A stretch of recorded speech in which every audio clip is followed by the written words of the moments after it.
You're nothing but an ugly college dropout. Don't you dare show your face at this family again." Those words, those hateful, crushing, definitive words were my mother's last to me before she slammed the front door of the house I grew up in. I stood there, 22 years old, my flimsy suitcase at my feet, and watched through the living room window as my younger sister, Cassandra, laughed with our parents. She didn't look at me. She didn't care. That was 5 years ago, and that moment of utter abandonment is the wound that has defined my life ever since. My name is Athena, and I'm 27 now. Back then, I was the family embarrassment, the one who didn't measure up, the one who was too plain, too ordinary, too much of a failure to deserve their love or support. My sister Cassandra, on the other hand, was everything I wasn't: beautiful, smart, driven, and, most importantly, their golden child. Growing up in Nashville, Tennessee, I learned early that love in my family was conditional. My parents, both successful business owners, had specific, non-negotiable expectations for their daughters. We were supposed to be beautiful, accomplished, and perfect representations of their status. Cassandra fit that mold effortlessly. I did not. I remember the exact moment when everything fell apart. I was in my 3rd year of college, studying graphic design. I loved it. Creating art, working with colors and shapes, bringing ideas to life on the screen. But my parents hated it. They wanted me to study business or law, something prestigious they could brag about at their country club dinners. "Graphic design is for people who can't do real work," my father said when I told him about my major. "You're wasting our money on this nonsense." My mother was worse. She never missed an opportunity to compare me to Cassandra, who was studying pre-med at the time. "Your sister is going to be a doctor. What are you going to be? Someone who makes pretty pictures." The criticism wore me down. Every phone call home became an interrogation. Every visit turned into a lecture about my choices, my appearance, my future. They made it clear, over and over again, that I was a disappointment. When I started struggling with crippling depression and anxiety, they told me to stop being dramatic. When my grades slipped, they threatened to cut me off financially. The pressure became unbearable. My mental health deteriorated until I stopped going to classes, stopped eating properly, and stopped believing I was worth anything at all. Then, one particularly dark night, I made the decision to leave college. Not because I wanted to, but because I couldn't see any other way forward. The pressure of trying to be the person they wanted had broken me. When I told my parents, the explosion was immediate. My mother screamed at me for hours about how I had embarrassed them, how I was throwing my life away, how I was too stupid to see what a mistake I was making. My father just looked at me with cold disgust and said I was no longer his daughter. Cassandra stood in the doorway watching the whole thing with a smirk on her face. She had always enjoyed seeing me fail. It made her look better by comparison. They gave me 1 week to pack my things and leave. No financial support, no place to stay, no family to fall back on. I was completely on my own, and I was terrified. I ended up couch surfing at friends' apartments for a few months, working whatever jobs I could find to survive. Waitressing, retail, cleaning offices at night, anything to keep myself afloat. I felt like I had hit rock bottom, and there was no way back up. But something changed in me during those dark months. Maybe it was anger. Maybe it was desperation. Maybe it was just pure, blinding stubbornness. But I decided that I wasn't going to let them define me anymore. I wasn't going to accept their version of who I was supposed to be. I took every dollar I earned and saved it. I taught myself advanced design software, using free tutorials online. I built a portfolio of work in every spare moment I had. I reached out to small businesses and offered to design their logos and websites for cheap, just to build experience. And slowly, very slowly, I started to build something. It wasn't easy. There were nights when I went to bed hungry because I had to choose between food and internet access. There were times when the voice in my head that sounded suspiciously like my mother told me I was foolish to think I could succeed without them. But I kept going. 5 years passed. 5 years of working myself to exhaustion, of proving everyone wrong, of becoming someone I could be proud of. I had cut off all contact with my family, changed my phone number, moved across the city. I wanted nothing to do with them anymore. And then, I received a message from an old high school friend, inviting me to Cassandra's medical school graduation party. The invitation felt like a trap, but as I stared at the message, I felt something shift. Maybe it was time to face them again. Not as the broken, desperate girl they had thrown out, but as the woman I had become. I spent the next week agonizing over the invitation to Cassandra's graduation party. Part of me, the part that was still the scarred, terrified girl they had thrown out, wanted to ignore it entirely. I had built something good without their help, without their approval. Why go back now and risk disrupting the fragile peace I'd finally found? But another part of me, the one that still carried the wounds of their rejection, screamed for vengeance. It wanted them to see what I had accomplished. It wanted them to know that I hadn't just survived without them. I had thrived. I went because I wanted to look them in the eye as an equal and show them exactly what they had thrown away. The days leading up to the party were strange. Memories I had tried to bury came floating back to the surface. I remembered being 8 years old, proudly showing my parents. A drawing I had made in school, the teacher had praised it, put it up on the wall, told me I had real talent. My mother barely glanced at it before telling me to go do my homework. My father didn't even look up from his newspaper. Every memory reinforced the same message. I wasn't enough. I would never be enough. Not for them. But now, sitting in my apartment that I had paid for with my own work, surrounded by the success I had built from nothing, I realized something important. Their opinion didn't matter anymore. I had proven myself to the one person who actually counted. Myself. The evening of the party arrived. I spent hours getting ready. Not because I was trying to impress anyone, but because I needed to feel confident. I wore a simple but elegant black dress that I had saved up for. I did my makeup carefully. I styled my hair. When I looked in the mirror, I saw someone strong looking back at me, someone who had survived. The scared, depressed college dropout was gone. In her place stood someone who had learned to survive, learned to conquer. The venue was even more extravagant than I had imagined. Crystal chandeliers hung from the ceiling. White flowers decorated every surface. A string quartet played classical music. It was exactly the kind of over-the-top display my parents loved, a perfect backdrop for their perfect, accomplished daughter. I arrived fashionably late, which gave me a moment to observe before anyone noticed me. The room was packed with people. I recognized some of them from my childhood extended family members, business associates of my parents. Everyone was dressed to impress. Everyone was smiling and chatting. Everyone was there to celebrate Cassandra. My sister stood in the center of the room wearing a stunning white dress, looking every bit the successful medical school graduate. She was laughing, her hand resting on the arm of a handsome man. My parents flanked her on either side, beaming with pride. I felt a familiar, sharp tightness in my chest as I watched them. That was supposed to be me. I was supposed to be the one they were proud of. But I had failed their expectations, and they had discarded me like I meant nothing. I took a deep breath and stepped further into the room. Several people glanced my way, but no one seemed to recognize me. 5 years was a long time. I had been 22 when they last saw me, young and broken. Now I was 27, polished and confident. The physical changes, the years of hard-won self-respect, had rendered me unrecognizable to them. The emotional pain of being invisible to the people who raised you is crushing, but the defiance of walking into that room and being an uninvited, unseen force felt like power. I made my way to the bar and ordered a glass of wine. As I waited, I heard a familiar voice behind me. "Athena, is that you?" I turned to find Professor Howard, one of my favorite teachers from college. He looked older now, more gray in his hair, but his kind eyes were the same. "Professor Howard," I said, genuinely surprised. "What are you doing here?" "I teach at the medical school now," he explained. "Cassandra was one of my students. Brilliant girl, very driven." He paused, studying my face. "I heard you left school. I always wondered what happened to you. You had such talent." His words hit me harder than I expected. Here was someone who had believed in me, who had seen potential in my work, and I had disappeared without explanation. "I had some personal issues," I said carefully. "But I'm doing well now. I own my own design agency." His face lit up. "Really? That's wonderful. I always knew you had it in you.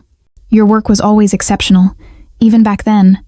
We talked for a few more minutes, and his genuine happiness for my success was more meaningful than any false pride I could have gotten from the people in this room. As he excused himself to talk to other guests, I watched him go, feeling both grateful for his kindness and acutely aware of how isolated I still felt in this crowd. I moved through the party like a ghost. People looked at me, their eyes passing over my face without recognition. I was invisible to my family, and that was exactly where I needed to be to begin my true plan. I found myself near the dessert table when I heard the voice that still cut me deeper than any knife. My mother's. She was talking to a group of women, all of them dressed in designer clothes, all wearing the same practiced smile. "We're just so proud of Cassandra," my mother was saying. Medical school was challenging, but she never gave up. She's always been so determined, so focused, unlike some people. Even though she didn't say my name, the venom was clear. "Yes, we're very fortunate," my father chimed in, joining the conversation. "Both of our daughters have done so well. Cassandra is going to be a doctor, and our eldest is very successful in business." I froze. What was he talking about? They had disowned me. They had told me I was nothing, and now they were lying to their friends, pretending everything was fine, pretending they were proud of me. One of the women asked, "Oh, I didn't know you had another daughter. Where is she? I'd love to meet her." My mother's smile became strained. She couldn't make it tonight. Work commitments. You know how it is. The lie was so casual, so practiced, that I wondered how long they had been telling it. They had created an elaborate fiction where I was still their accomplished daughter, just conveniently absent. They wanted the credit for raising 2 successful daughters without actually having to deal with me. The realization made me sick. They wanted to maintain their image without acknowledging that they had thrown me away like garbage. I wanted to march over there and expose them right then and there, to announce that I was the daughter they were lying about. But something stopped me. Strategy. Confronting them publicly now would make me look bitter and petty. They would spin it as me being jealous, being unstable, the problem child they always claimed I was. I needed to be smarter than that. I needed leverage. As I moved away, Cassandra walked past me. She glanced at me briefly, her eyes sliding over my face without a flicker of recognition, and kept walking. My own sister didn't recognize me. I followed at a distance, curious to hear what she was saying to her friends. "Do you have siblings?" one of her friends asked. "I have an older sister," Cassandra said, her voice careful. "But we're not close. She made some bad choices a few years ago, and we don't really talk anymore," another friend said sympathetically. "That's sad," Cassandra shrugged. "Some people just can't handle pressure. My parents did everything they could for her, but she threw it all away. She dropped out of college and basically disappeared. We have no idea what she's doing now. Bad choices." That's how she described my breakdown, my depression, my struggle to survive after they abandoned me. The casual cruelty of her words stung more than I expected. She talked about me like I was a stranger, like my suffering was my own fault. But I held back. I was gathering evidence. I moved to a quieter corner, and that's when Professor Howard appeared again, this time with a middle-aged man in an expensive suit. "Athena," Professor Howard said warmly, "I want you to meet someone. This is Dr. Gregory, the dean of the medical school. I was just telling him about your design agency." "Doctor." Gregory extended his hand. "Professor Howard speaks very highly of your work." "Actually, Doctor," Gregory continued, "we've been looking for someone to redesign our medical school's website and branding materials. The current design is quite outdated. Would you be interested in discussing a potential contract?" My heart skipped. This was a major opportunity, the kind of client that could take my agency to the next level, and it was happening here, at my sister's graduation party, while my family pretended I didn't exist. "I would be very interested," I managed, keeping my voice professional despite the pulse racing in my veins. We exchanged information, and Dr. Gregory promised to reach out the following week. As he walked away, Professor Howard smiled. "Opportunities come when we least expect them," he said gently. The night had taken a sudden, powerful turn. My success, the very thing they disowned me for pursuing, was now presenting itself as a massive public contract in the center of their world. I needed air. I needed space to process the swirling mix of anger, satisfaction, and vindication. I stepped onto the terrace, the cool night breeze a welcome shock against my flushed skin. The storm was coming, and I now had a powerful new weapon. I stepped out onto the terrace overlooking downtown Nashville, the city lights twinkling in the distance. I leaned against the railing, trying to calm the raging storm of emotions inside me. Anger, satisfaction, from the dean's offer, and profound confusion, they swirled together until I couldn't tell which was strongest. I was processing the layers of their lies when an older woman, a colleague of my father's named Helen, approached me. She was elegant and friendly, and she recognized me. Oh my goodness. Are you Athena? I've heard so much about you. Your parents mentioned you're doing very well in business. They said you're working overseas, but I'm so glad you could make it tonight. The lies were even more elaborate than I thought. I didn't correct her. I just let her continue. Your father showed me some photos of your work last month. Beautiful designs. He was so proud. He keeps a portfolio of your projects in his office. This was too much. My father kept a portfolio of my work, the same man who had called my career choice worthless, who had disowned me for pursuing it. They were taking credit for my success, the success I had achieved entirely without them, the success I had built from nothing after they abandoned me. They were using my accomplishments to enhance their own reputation, while simultaneously pretending I was too busy to attend family events. I abruptly excused myself from Helen, my hands shaking with pure, unadulterated rage. I wanted to expose their lies right then and there, in front of all their friends and colleagues. But I realized that doing so would make me look bitter and unstable. They would simply spin it as me being jealous, the problem child they always claimed I was. I needed evidence. I pulled out my phone and started recording a voice memo, documenting everything I was witnessing. The lies, the perfect picture they had created, the elaborate fiction. As I was doing this, I saw Cassandra break away from her group and head toward the hallway that led to the private rooms. I followed her, keeping my distance. She entered one of the smaller conference rooms. I waited a moment, then pushed the door open slightly. Cassandra was on her phone, her back to me. "I know, Mom," she was saying into the phone. "I'm handling it. No one has asked about her specifically. Everyone believes the story about her working overseas." She paused, listening. "What if she shows up? Mom, she doesn't know about the party. We didn't invite her. Even if she found out somehow, she wouldn't have the guts to come back after 5 years." My heart pounded. They were actively discussing keeping me away. This wasn't just casual lying. They had deliberately planned to exclude me and then lie about my absence. Then came the knife twist, the revelation that changed the entire nature of the game. "The trust fund," Cassandra continued. "Yes, I spoke to the lawyer last week. Since she's been out of contact for so long and there's documentation of her dropping out and cutting ties, we should be able to claim her portion was forfeited. It'll take some time, but he's confident we can make it work." I felt like I'd been punched in the stomach. My grandmother had set up trust funds for both of us before she died. I had never thought about it because I was so focused on surviving. But apparently, my family had been thinking about it quite a lot. They weren't just taking credit for my success, they were actively trying to steal money that was rightfully mine. Cassandra laughed at something my mother said on the other end. "Don't worry, she made her choice when she dropped out. She chose to throw her life away. That money is better off with someone who actually did something with their education, someone who made you proud." She chose to throw her life away. As if my mental breakdown, my depression, my struggle to survive their abuse had been a choice. I backed away from the door before Cassandra could see me. My hands were shaking so badly I could barely hold my phone, but I had recorded the entire conversation. I had proof now, proof of their lies, their manipulation, their plans to steal my inheritance. This wasn't just about them being embarrassed by my dropout status anymore. This was about money. This was about them rewriting history so they could claim my inheritance and maintain their perfect image at the same time.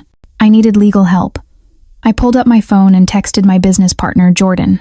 The message was simple. Need legal help. Family trying to steal inheritance. Have recording of admission. What do I do? His response came quickly. Do not confront them yet. Leave the party. Meet me at the office tomorrow morning. Bring everything you have. We'll handle this properly. He was right. I needed to be strategic. But leaving now felt impossible. I had come here to face them, and I wasn't going to run away again. I steadied myself and walked back into the heart of the party. I had the truth, I had the evidence, and now I had a plan. Jordan's text was clear. Do not confront them yet. Leave the party.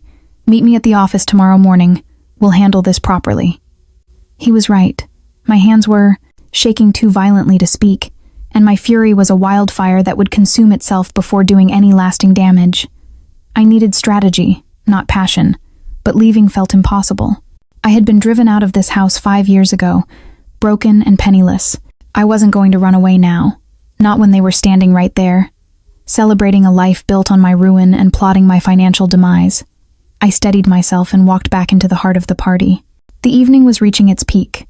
My father was preparing to give a speech, and everyone was gathering around a small stage. I positioned myself near the edge of the crowd, where I could see everything but remain relatively inconspicuous. I was going to witness the final act of their performance, and then I would deliver the truth. My father climbed onto the stage, microphone in hand, wearing his most charming, practiced smile. "Good evening, everyone," he began. "Thank you all for coming to celebrate this momentous occasion. Today, we honor my daughter Cassandra, who has worked tirelessly to achieve her dream of becoming a doctor." The crowd applauded. Cassandra stood beside my mother, looking radiantly happy. "As a father," he continued, "there's nothing more rewarding than watching your children succeed. My wife and I have been blessed with two remarkable daughters, both intelligent, both driven, both determined to make their mark on the world." I felt my jaw clench. He was doing it again, pretending he was proud of me, pretending we were one big, happy family. "Cassandra has always been focused and dedicated," he went on. "She never wavered from that goal. And tonight, as she celebrates her graduation from one of the finest medical schools in the country, we couldn't be prouder." Then came the lie, delivered with terrifying ease. "Our other daughter, Athena, couldn't be here tonight due to work commitments overseas," my father said smoothly. "But she sends her love and congratulations to her sister. Athena has built a successful design business and travels extensively for work. We're proud of both our girls and the women they've become." The conviction in his voice was staggering. He delivered these falsehoods with such belief that I almost doubted myself for a moment. Almost. He was using my real, hard-won success, the success he had disowned me over, to bolster his reputation. "Family is everything," my father concluded. "And tonight, we celebrate not just Cassandra's achievement, but the strength of family bonds that support us through life's challenges. The strength of family bonds that threw their daughter onto the street." The crowd echoed, raising their glasses. "To Cassandra." I didn't raise mine. I stood there, watching my father step down from the stage and embrace my sister, watching my mother wipe happy tears from her eyes, watching everyone celebrate this perfect family moment that was built on a foundation of lies. Professor Howard moved through the crowd and ended up near me again. "Lovely speech," he commented. "Though I'm surprised your sister couldn't make it. I didn't know you had a sibling until tonight." I looked at him carefully. He seemed genuinely confused, not trying to trap me. "That's interesting," I said slowly, "because I am his other daughter." Professor Howard's eyes widened. He looked from me to my father, then back to me. "I don't understand. He just said you were overseas." "He lied," I said simply. "I'm right here. I've been here all evening, and no one in my family has recognized me because they haven't seen me in 5 years. Not since they disowned me for dropping out of college." The professor stared at me, processing this information. "But he just said he was proud of you. He said you have a successful business." "I do have a successful business," I confirmed. "But they don't know that. They have no idea what I've been doing since they kicked me out. They've been making up stories about me to save face with their friends." Professor Howard looked genuinely shocked. "That's unconscionable." "Why would they do that?" "Because they care more about their reputation than they do about me," I said, the words bitter but true. Before Professor Howard could respond, "Doctor," Gregory joined us.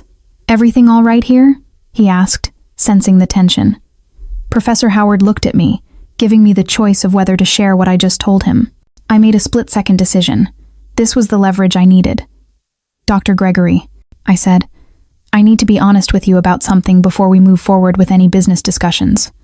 He looked intrigued. "Go ahead. My full name is Athena. My last name is the same as Cassandra's because she's my sister.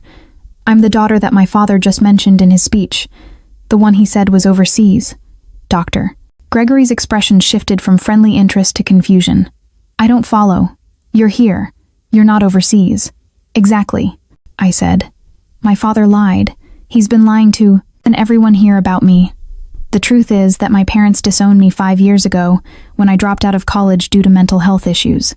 They cut me off completely, told me never to contact them again, and pretended I didn't exist until recently, apparently, when they decided to start telling people I'm successful and busy with work overseas.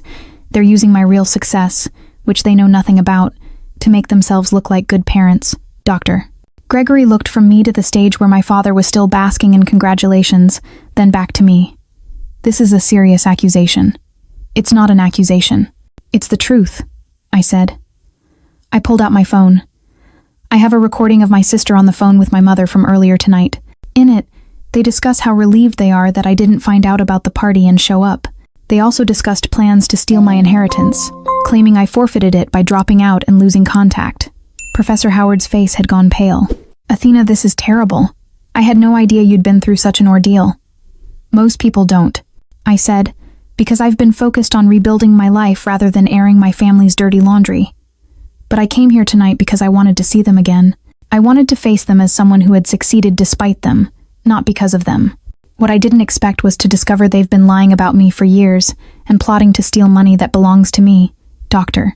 Gregory was quiet for a long moment. Can you prove you are who you say you are? I pulled out my driver's license and showed it to him. My name, my birth date, my address in Nashville. Everything confirmed my identity. I believe you, he said finally, and I'm appalled by what you've shared. But then came the caveat. However, I need to think carefully about how to proceed with our business discussions. This puts me in an awkward position, as your father is a respected colleague, and I've known your family for years. My heart sank. Of course, my family's reputation would win out over my truth. It always did. But Professor Howard spoke up. With respect, Doctor. Gregory, Athena's family situation has nothing to do with her professional capabilities. I taught her in college before she left. Her work was exceptional then, and from what she's told me, she's only improved since. Punishing her professionally because her family is dysfunctional would be grossly unfair. Dr. Gregory considered this for a moment, then nodded slowly. You're right. Of course, personal matters shouldn't affect professional opportunities. Athena, I'll be in touch next week as planned. What your family has done is between you and them. Your work speaks for itself. Relief washed over me, but it was short-lived. I saw my mother heading in our direction, her face arranged in a welcoming smile. The final, unavoidable confrontation was about to begin. Relief washed over me when Dr. Gregory confirmed the business offer still stood, but I was instantly yanked back to reality. I saw my mother heading in our direction, her face arranged in a welcoming smile. She was bringing someone with her, probably to introduce to the dean.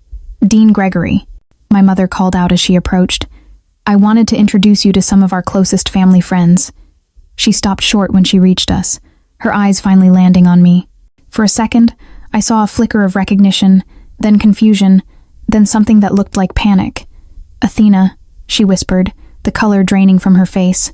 Hello, Mother, I said calmly, the formal greeting cutting through the noise. Lovely party, though I notice I wasn't invited. My mother's mouth opened and closed like a fish out of water. She looked frantically at Dr. Gregory and Professor Howard, trying to figure out how to salvage the situation. What are you doing here? She finally managed to ask, her voice tight. I was invited by a friend, I said, though I've been here for over an hour now. And this is the first time anyone in my family has recognized me. Interesting, isn't it? My mother's eyes darted around nervously. People nearby were starting to notice the tension. We should discuss this privately, she hissed, reaching for my arm. I stepped back, avoiding her touch. Why? You've been discussing me publicly all evening, telling everyone how proud you are of me, how successful I am, how I'm overseas working on my thriving business. Might as well keep it public, don't you think? You don't understand, my mother snapped, her pleasant facade cracking completely. We were trying to protect the family. Protect the family? I repeated, loudly enough that several people turned to look. Is that what you call disowning your daughter? Abandoning her when she was struggling with her mental health? Kicking her out with nowhere to go? You made your choice when you dropped out, my mother said defensively. You threw away everything we gave you. What you gave me? I felt my anger rising, hot and pure. You gave me criticism, comparison, and conditional love. And when I couldn't handle the pressure anymore, you threw me away like I was nothing. My father appeared then, drawn by the commotion. When he saw me standing there, his face went through the same progression of emotions as my mother's. Recognition, confusion, panic. Athena, he said, his voice carefully controlled. This isn't the time or place for this discussion. Really? I shot back. Because you seem to have plenty to say about me in your speech. All those lies about how proud you are, about my successful overseas business, about family bonds and support. Should we tell everyone the truth, Dad? Should we tell them you haven't spoken to me in 5 years? That you told me I was no longer your daughter? People were definitely watching now. The conversations around us had died down as guests turned to see what was happening. I saw Cassandra pushing through the crowd, her face pale with alarm. "Athena, please," my father said, desperately trying to maintain his composure. "You're making a scene." "I'm making a scene?" I laughed bitterly. "You've been making up an entire fictional life for me. You've been using my real success, which you know nothing about, to make yourselves look like supportive parents, and now you're upset that I'm calling you out on it." Cassandra reached us. "What's going on? Your sister decided to show up uninvited and create drama at your graduation party," my mother said sharply. "Just like her to try to ruin your special day." "Uninvited?" I turned to Cassandra. "Funny thing about that. I overheard your phone conversation earlier. The one where you told Mom how relieved you were that I didn't know about the party and wouldn't show up. The one where you discussed stealing my inheritance." Cassandra's face went white. "I don't know what you're talking about. You're insane." I was struggling. I corrected her coldly.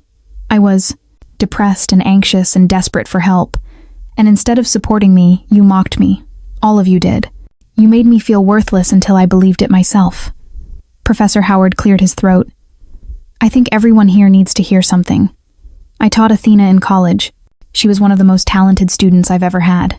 A good family would have helped her through that struggle. Instead, from what I'm hearing tonight, you abandoned her when she needed you most. And now you're trying to take credit for her success and steal her inheritance. That's not family. That's exploitation." My father's face had turned red with anger and embarrassment. "You have no right to judge our family decisions. You don't know the full story." "Then enlighten us," Dr. Gregory said quietly. "I'd very much like to hear your version of events, because right now what I'm hearing paints a very troubling picture." The crowd around us had grown larger. My parents' perfect image was crumbling in real time, and there was nothing they could do to stop it. My father, red-faced and cornered, screamed that Dr. Gregory had no right to judge our family decisions. "You don't know the full story," he shouted. "Then enlighten us, Dr. Gregory said quietly. "I'd very much like to hear your version of events, because right now what I'm hearing paints a very troubling picture." The crowd was massive now. Phones were out, and the conversations had ceased. My parents' perfect image was collapsing in real time, and they were completely helpless. My mother tried one last desperate time to cling to the lie. "Athena has always been troubled," she stammered. "We tried everything to help her, but she refused our support. When she dropped out, we gave her space, hoping she'd come back to us, but she disappeared. We've been searching for her for years." "That's a lie," I said firmly. "You told me never to contact you again. You changed your phone numbers. You made it clear I was dead to you." "I didn't. Disappear. You erased me. And the only reason you're upset now is because I showed up and ruined the pretty story you've been telling everyone." Just then, my business partner, Jordan, suddenly appeared at my elbow. I hadn't even seen him arrive, but seeing his familiar, calm face brought a wave of overwhelming relief. He must have seen my text and raced over. "Everything okay here?" Jordan asked, his tone laced with menace. "Jordan," I said gratefully, "these are my parents." I paused, letting the word hang heavy in the air. "Parents? This is Jordan, my business partner. We run Athena Design Agency together." Jordan didn't hesitate. He pulled out his tablet and opened our agency's website. "Perhaps you'd like to see the portfolio Dad supposedly keeps in his office," he said, turning the screen so everyone nearby could see. "Except you can't, because he doesn't actually have one, because he has no idea what I've been doing for the past 5 years. Athena Design Agency," he continued, his voice calm but cutting. "Founded 3 years ago, currently employs 15 people. Annual revenue last year was just over $2 million. He swiped through the portfolio's sleek website designs, brand identities, marketing campaigns. "This is what Athena built after you threw her out. She started with nothing. She slept on couches. She worked 3 jobs while teaching herself advanced design skills. She did all of this alone, and she's been incredibly successful." My mother stared at the screen, her face unreadable. My father's jaw was clenched so tight I thought it might crack. Cassandra looked like she'd been slapped. $2 million? My father gasped, and I heard the naked greed in his voice. "That's revenue, not profit. But yes, the business is quite successful. Jordan clarified. Which makes it particularly galling that you've been taking credit for her success while actually trying to steal her inheritance. We weren't stealing, my mother protested weakly. We were simply claiming what was rightfully ours after she abandoned the family. I have a recording that says otherwise, I reminded her. Cassandra was very clear on the phone about the plan to claim I forfeited my trust fund. I'm sure a judge would be very interested to hear it. Professor Howard spoke up again, his voice echoing my thoughts. You didn't just kick Athena out when she was vulnerable.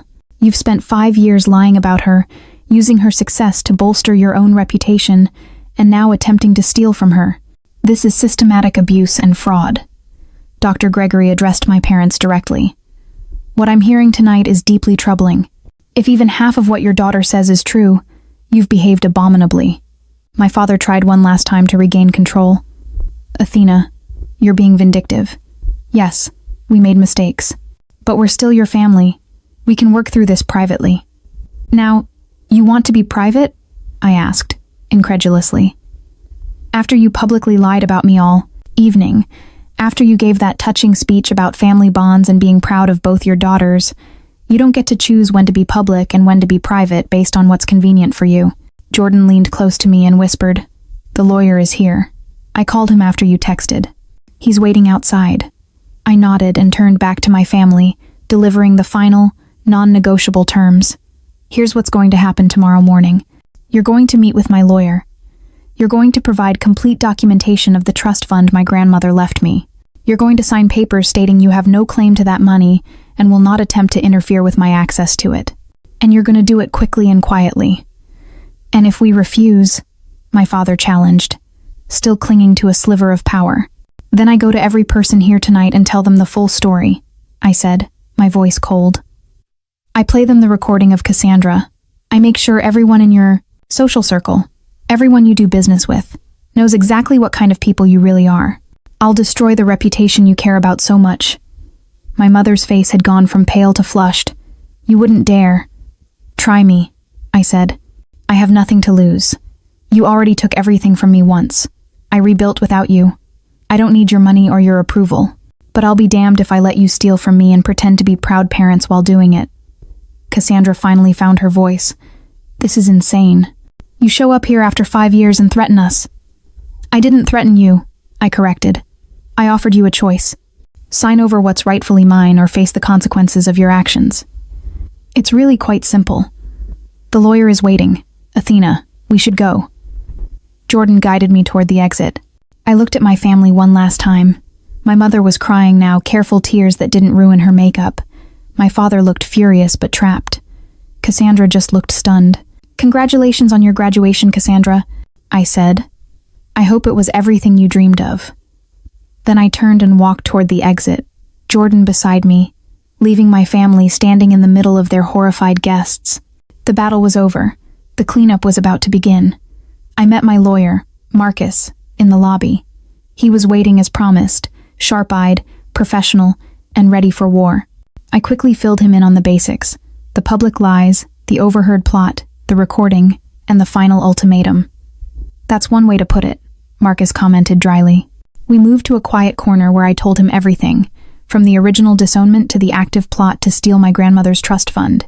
I played him the recording of Cassandra and my mother discussing how they planned to claim I'd forfeited the money due to dropping out. Marcus listened intently. This is excellent evidence of intent to defraud, he confirmed, combined with their public lies tonight and witness testimony about their treatment of you. We have a strong case. He was right. This wasn't just a family disagreement anymore. It was fraud. What happens now? I asked. Now we move quickly, Marcus said. Tomorrow morning I'll send a formal letter to your parents demanding a meeting. I'll outline what we know and what we're prepared to do if they don't cooperate. Given that their reputation is clearly important to them, and given that several respected people witnessed tonight's confrontation, I believe they'll agree to our terms and the trust fund. Relief washed over me. So I can actually get the money? You can and you will, Marcus confirmed. He explained that my grandmother's will had no conditions about education or contact with family. The money was legally mine. Any attempt to claim otherwise is fraud. They know this, which is why they were planning to do it quietly. Then Marcus asked the crucial question, what do you want beyond the money? I considered it carefully. Part of me wanted to burn their lives to the ground, but the stronger part just wanted peace. I want my money, I said finally. I want them to sign legal documents stating they have no claim to it and will never contact me again unless I initiate it, and I want them to stop lying about me. They don't get to use my success to make themselves look good anymore. The meeting with my parents and their lawyer happened 3 days later in Marcus's office. I sat beside Marcus, calm and ready. My parents, Cassandra, and their attorney sat on the other side. The tension in the room was thick enough to cut. Their lawyer immediately tried to take control. My clients are willing to discuss a settlement regarding the trust fund, but they want assurances that this matter will remain private. Marcus didn't blink. Your clients attempted to defraud my client out of money that legally belongs to her. We're not negotiating. We're informing them of what will happen. He slid the documents across the table, listing the non-negotiable terms, complete access to the trust fund, signing a legal document stating they have no claim to the money, a complete cease of all contact, and an immediate stop to using my name or success in their social circles. If you fail to comply with any of these terms, we will pursue criminal fraud charges. We will also provide copies of the recording and witness statements from the graduation party to your colleagues, friends, and business associates. The choice is yours. My mother was crying again, real tears this time. My father looked defeated. Cassandra stared at the table, refusing to meet my eyes. This is extortion, their lawyer whispered weakly. No, Marcus corrected. This is justice. Your clients can sign these papers and move on with their lives. Or they can refuse, and we'll make sure everyone knows exactly what they did. Finally, my father picked up the pen. This isn't over, he said as he signed. Yes, it is, I replied. This is exactly as over as it gets. One by one, they signed the documents. My mother, my father, and even Cassandra. Each signature felt like a weight lifting off my shoulders. When my mother stood to leave, she paused at the door, looking back at me one last time. I hope you'll be happy, she said. I already am, I said, meeting her gaze steadily. I have been for a while now. I just had to learn to find it without you. They left, and I sat there in the sudden quiet of the conference room. I felt free. For the first time in my life, I felt completely free. The trust fund transfer was completed 5 days after the legal meeting. The amount was substantial, more than I'd expected. My grandmother had invested wisely, and the fund had grown significantly over the years. Combined with my business income, I was genuinely wealthy now. But the money wasn't what mattered most. What mattered was that I'd faced the people who had hurt me, and refused to let them control my narrative anymore. I'd exposed their lies, and protected my interests, and cut them out of my life permanently. The victory was immediately reinforced on the professional front. The medical school contract came through the following week. Doctor Gregory made a point of telling me that the project was mine based on merit, not pity or drama. My agency's work spoke for itself. My family, however, began their swift, self-inflicted collapse. They had built their entire lives on appearances and reputation, and when those crumbled, they had nothing left to stand on. My parents never recovered their standing in their social circle. Word spread quickly about what had happened at Cassandra's graduation party. Their friends distanced themselves, unwilling to associate with people who had treated their own daughter so cruelly. My father's business suffered as partners quietly ended their relationships with him. My mother withdrew from her social clubs, unable to face the inevitable judgment. They had tried to protect their reputation with elaborate lies, and the truth had destroyed them completely. The consequences were just as severe for Cassandra. She completed her medical degree but struggled desperately to find a good residency placement. The recordings and witness statements had made their way through the medical community, and her ethics were questioned. The girl who had mocked my mental health and celebrated my failure to finish college was now facing professional ruin because of her own moral failures. She eventually moved to another state, trying to start fresh where no one knew her story. I stood in my expanded office space 6 months later, watching my team work on projects that would have seemed impossible just a year ago. The success felt real now, earned and unshakable. I had learned that you don't need your family's approval to build a meaningful life. Sometimes the family you deserve is the one you create for yourself. The revenge, if that's what it was, hadn't been about destruction. It had been about forcing them to watch me thrive without them. It was about becoming so successful, so happy, so free that their opinions no longer mattered. I'd walked away from them at that graduation party, and I'd never looked back. That was the moment I truly won. The peace I found after that final legal meeting wasn't a gift. It was a fortress I had built with sacrifice and painful honesty. The absence of conflict with my family was no longer the silence of dread. It was the quiet of autonomy. I was finally able to fully dismantle the toxic belief system they had spent decades building inside me. They had conditioned me to believe my worth was transactional, that I was only valuable when I was fulfilling a role, contributing money, or remaining silent. Victoria's entire life was built on that false premise, trading compliance for praise. My refusal to compromise, my use of my grandmother's money, and my final refusal to apologize were all declarations that my worth was inherent, not based on the balance of their emotional ledger. The pain of the initial rupture, the deep, abiding grief, slowly dissipated, replaced by a cold, sustainable pity. I wasn't pitying myself, I was pitying them. They were so consumed by their own need for status and control that they were incapable of seeing a person outside of their own ego. They had lost a daughter, not because I was flawed, but because they were too blinded by their own prejudices to see my value. My anger had cooled into a fiercely protective resolve. It was no longer the screaming, shaking anger of the confrontation. It was the quiet, steely determination of a protector, the same instinct that made me threaten to call the police. That quiet anger was the shield protecting my boundary. I realized that the most powerful form of revenge wasn't the public exposure. It was my indifference to their judgment. It was thriving without them. It was being so successful, so happy, so free that their opinions, the voices that called me an ugly college dropout, no longer mattered. Their failure was comprehensive. My father's business suffered. My mother's social standing vanished. And Cassandra struggled professionally. They were the ones exiled, trapped in their own collapsed narrative while I was free to live my authentic life. I had moved past the need for them to fully understand me. I only required them to respect my boundary. The failure of my mother and Brooke to acknowledge their role was their own ongoing burden, not mine. I had been told I was boring, unworthy, and invisible, but in my own successful corner of the world, I was the one who was finally seen, and that stability was the final, absolute victory. The legal victory against my family was complete, but the true work was just beginning.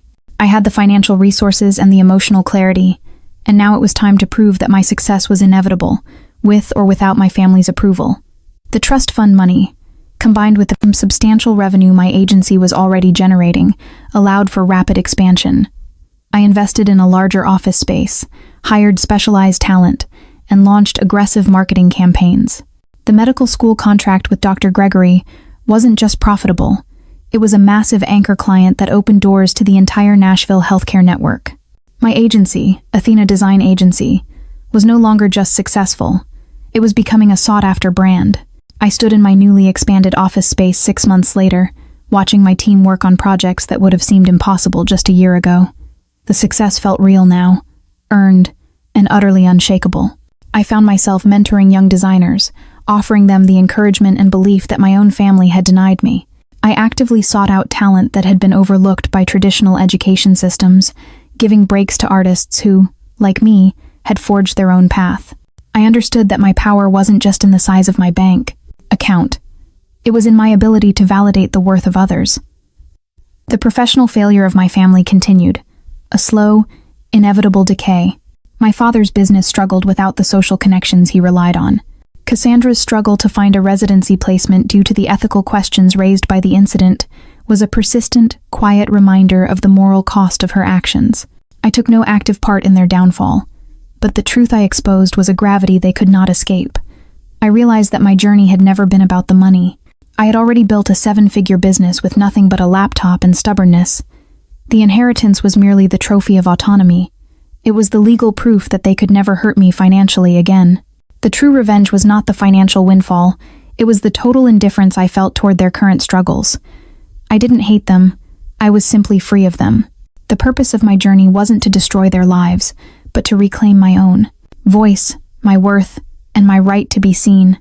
I had learned that you don't need your family's approval to build a meaningful life. Sometimes the family you deserve is the one you create for yourself. A family of colleagues, friends, and partners who value you for who you actually are. And sometimes, the best revenge isn't destruction, but simply becoming so successful, so happy, so free, that their opinions no longer matter. I'd walked away from them at that graduation party, and I'd never looked back. That was the moment I truly won. The victory over my family, now solidified by their financial ruin and my professional ascent, was the end of a war, but the beginning of a profound reckoning. I had to deconstruct every piece of poison they had left inside me. The label they gave me, ugly college dropout, was more than just an insult. It was a sentence. It was their way of justifying their abandonment. I had to peel back that label layer by layer. I wasn't ugly. I was simply plain in a family that valued showy, marketable beauty. I wasn't a dropout. I was a young woman suffering from mental anguish who was pushed past her breaking point by their relentless pressure. And I wasn't a failure. I was a survivor who had built a successful agency with nothing but a laptop and sheer stubbornness. I realized that my family was incapable of seeing true worth. They only understood value that could be traded at the country club, a medical degree, a prestigious title, a handsome fiancé. The moment my life failed to fit their mold, they discarded me. The true betrayal was not the financial plot. It was the conditional love. They taught me that my emotional well-being was secondary to their reputation. When I was struggling and desperate for help, they offered only criticism and comparison. What you gave me was criticism, comparison, and conditional love. I told my mother in that meeting, and in that moment, I reclaimed the power of my own narrative. The anger that had fueled my revenge began to dissipate, replaced by a cold, analytical pity. I wasn't pitying myself. I was pitying them. They were so consumed by their own ego that they were permanently trapped in the consequences of their actions. My father would never regain his business status. My mother would never regain her social standing, and Cassandra, the golden child, would forever carry the ethical stain of her plot. My success became a mirror they couldn't look away from. I had to become so successful, so happy, so free that their opinions no longer mattered. I had turned their rejection into the fuel for my success. I had moved past the need for them to fully understand me. I only required them to respect my boundary. I had built a fortress of autonomy, proving that when I chose myself, I didn't become selfish or isolated. I became whole. The ugly college dropout was now a successful CEO, and that reality was a final, undeniable truth that set me free forever. The victory over my family was complete. But the true significance of the confrontation wasn't the financial windfall. It was the final, absolute reclamation of my worth. They had spent 5 years labeling me the ugly college dropout and disowning me. But that label was a lie they needed to justify their cruelty. The moment I stood in that elegant venue, successful and strong, I proved that their narrative was a fiction. The true shame was theirs. They were the ones exposed as exploiters and frauds, hiding behind a mask of prestige. My journey had never been about revenge. It was about survival, followed by autonomy. The trauma of their abandonment fueled my agency, Athena Design Agency, giving me the relentless drive to succeed without a single cent of their support. The business success was the shield that protected my identity. The financial victory the substantial trust fund finally secured was the ultimate trophy of my autonomy. It was the legal proof that they could never hurt me financially again. I had taken their plot to steal from me and turned it into the means to ensure my permanent, unassailable wealth. I had moved past the need for them to fully understand me. I only required them to respect my boundary. My mother's silence, my father's failed business, and Cassandra's professional struggles were the inevitable, self-inflicted consequences of their choices. Their downfall was not my doing. It was the gravity of their own moral failure. I look at the life I built, the thriving agency, the satisfied clients, the team I lead, the financial security, and I know this is the only truth that matters. The voices that called me an ugly college dropout are silent now, their power extinguished by my success and my profound indifference. The best revenge wasn't destruction. It was becoming so successful, so happy, and so free that their opinions no longer mattered. I had chosen self-respect over conditional love, and in doing so, I won the only war that truly counted. I am Athena, and I am finally, completely free.